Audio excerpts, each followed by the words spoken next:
La mayor parte de la actividad urbana en términos culturales, económicos, políticos está trasladándose hacia el antiguo Berlín Oriental. ¿Y ustedes quedaron hospedados en el Hotel de Rom? Ah, entonces ya estaban muy bien alojados en un muy buen sitio, ahí en el antiguo edificio bancario del Hotel de Rom, porque lo que hoy es el Hotel de Rom había sido un banco comercial, la Dresdner Bank, la central de la Dresdner Bank. Y después, en la época de la Guerra Fría, había sido la sede del Banco Central de la Alemania Oriental. Y aquí llegaremos a la orilla de un canal que pasa por la margen sur de lo que había sido Berlín hasta mediados del siglo XIX, cuando Berlín era una ciudad mucho menor que hoy. Hoy en día ese canal se ubica en el centro ciudad y de hecho sirve más bien hoy en día como ruta para cruceros turísticos de barco. Aquí delante de nosotros del lado derecho, luego más allá de ese viaducto del metro, aparece aquí ese edificio de cristal con un avión colgado. Sí, ese edificio de cristal contiene el Departamento de Aviación y de Navegación Marítima del Museo de Transporte y Tecnología de Berlín. Y ese avión colgado ahí, un Dakota DC-3, sí, es un veterano del puente aéreo de 1948-49, cuando los soviéticos habían sitiado Berlín Occidental durante casi un año, de junio 48 hasta mayo 49. La única manera de reabastecer los 2 millones de berlineses occidentales de comida y material combustible, es decir, de carbón, era el puente aéreo organizado por las fuerzas aéreas de los Estados Unidos, de Gran Bretaña, de Francia, Canadá y otros. Sí. Exactamente. Aterrizaban en Tempelhof, que está justo al sur de aquí, a 1,5 kilómetros de aquí, hacia la derecha. Ese aeropuerto de Tempelhof había sido el principal aeropuerto civil también de Berlín Occidental hasta 75, cuando fue transformado de nuevo en base aérea de la Fuerza Aérea de los Estados Unidos. Y ahora dejó de ser un aeropuerto. Desde 2018 sirve como un parque, nada más. Es uno de los pulmones verdes de la ciudad. De hecho, Berlín es la ciudad más verde de Alemania. 1/3 del territorio municipal de Berlín consisten en espacios verdes, que son parques, bosques, campos agrícolas y también terrenos de pasto. Y otro 7% consisten en esas superficies de agua que vemos como en forma de un canal aquí del lado izquierdo. Muchos lagos, tenemos docenas de lagos de distintos tamaños y 2 ríos naturales que pasan por la ciudad, el río Spree y el río Havel. Havel.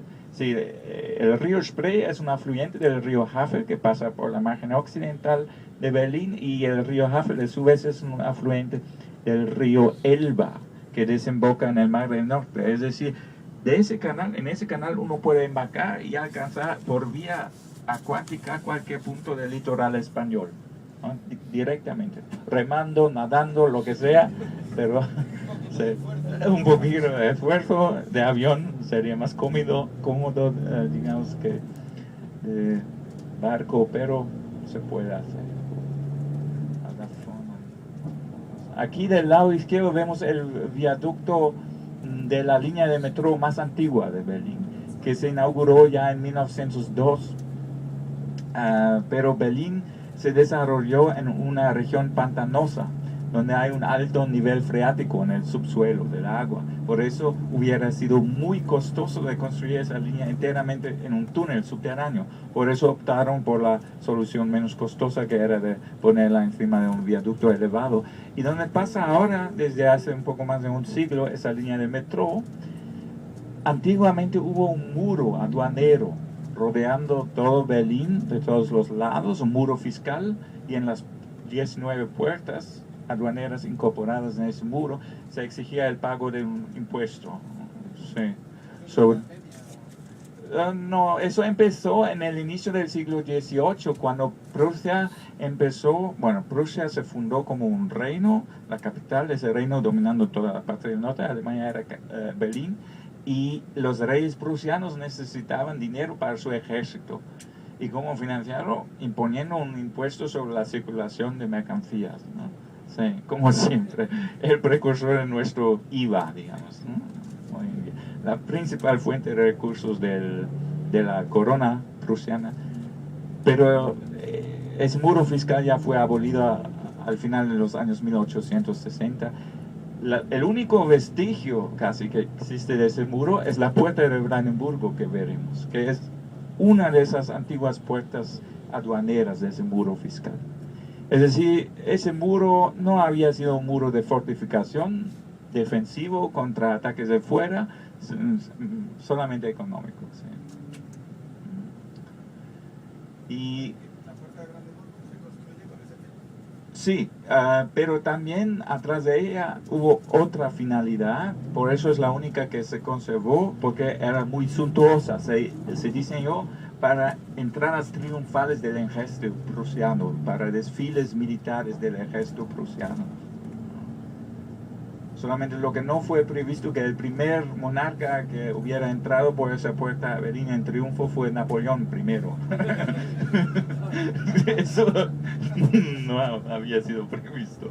A veces la historia está llena de sorpresas. Y aquí a la derecha aparecerá un edificio metálico atrás de los árboles, que es el nuevo edificio del Museo Judío de Berlín, diseñado por el arquitecto estadounidense Daniel Libeskind.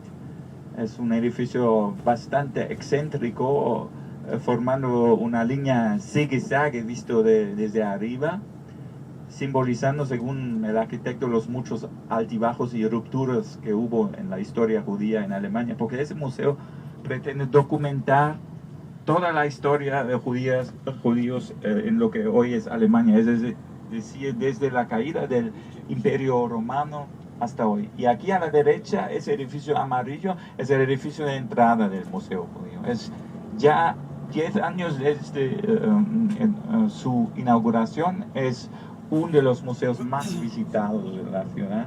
Tenemos 180 museos aproximadamente en Berlín.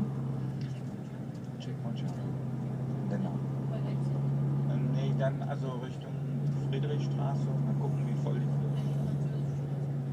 Nee, Richtung Marktstraße, zum Gendarm. Ja, aber das war quasi von Süden kommen von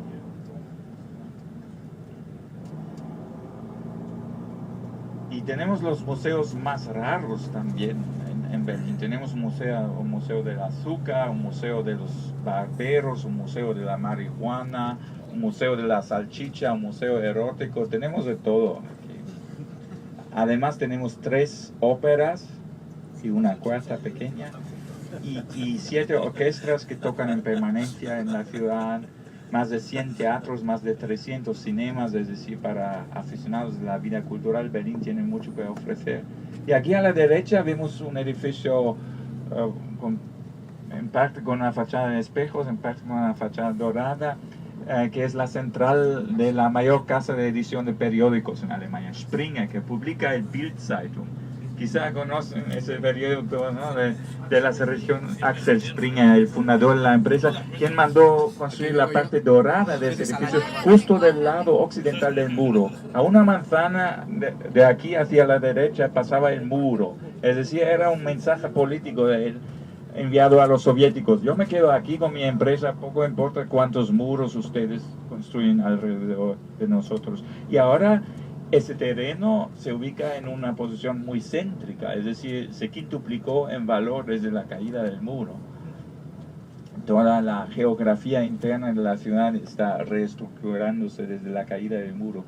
Y estamos a una manzana de distancia solamente del antiguo Checkpoint Charlie, que había sido el punto de pasaje entre Berlín Oriental y Berlín Occidental en la época de la Guerra Fría del muro para visitantes extranjeros de manera general y para diplomáticos extranjeros de modo más particular y para soldados de los aliados.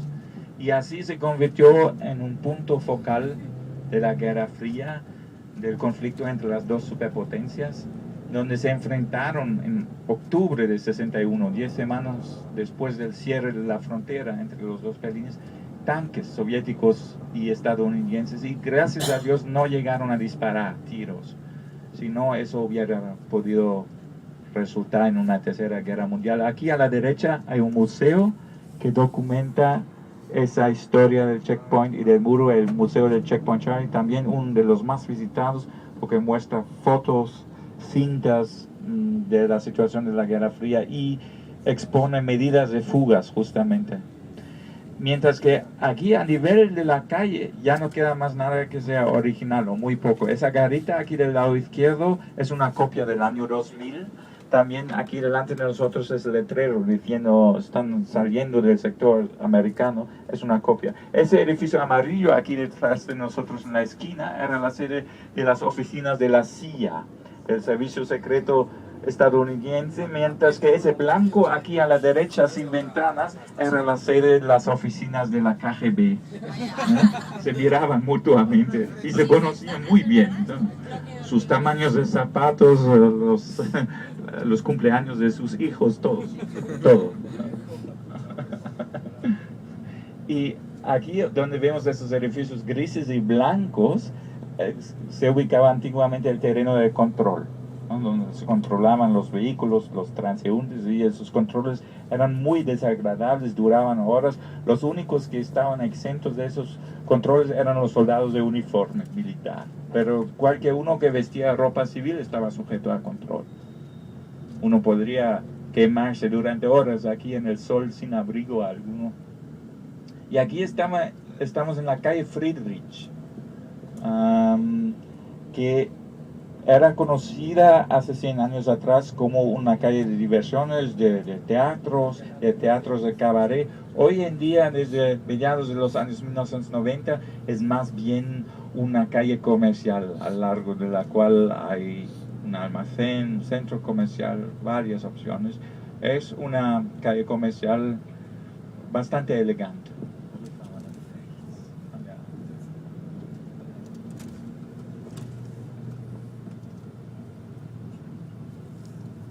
Por ejemplo, cuando vayamos aquí hacia la derecha, cuando miren entonces después la curva hacia la izquierda, van a ver ese edificio beige con las ventanas cuadrangulares que aparece delante de nosotros ahora del lado derecho y ahora del lado izquierdo.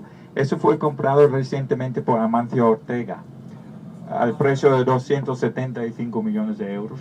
Y en el sótano de ese edificio empieza un centro comercial subterráneo que pasa a nivel subterráneo por debajo de 3 manzanas de calle y es el centro comercial más elegante de la ciudad. Sí, para él era una propinita, ¿no? 275 millones de euros. Y aquí a la derecha, donde se ven esos toldos verdes, se ubica una chocolatería. La chocolatería más conocida de Berlín, que pone en las vitrinas maquetes de grandes monumentos berlineses hechos de chocolate. La Puerta de Brandenburgo en chocolate, el Reichstag en chocolate, todo en chocolate. Y arriba en el primer piso tienen un restaurante de chocolate que sirve todos los platos, incluyendo los platos principales salados, siempre con un toque de chocolate añadido. Es una gran tentación.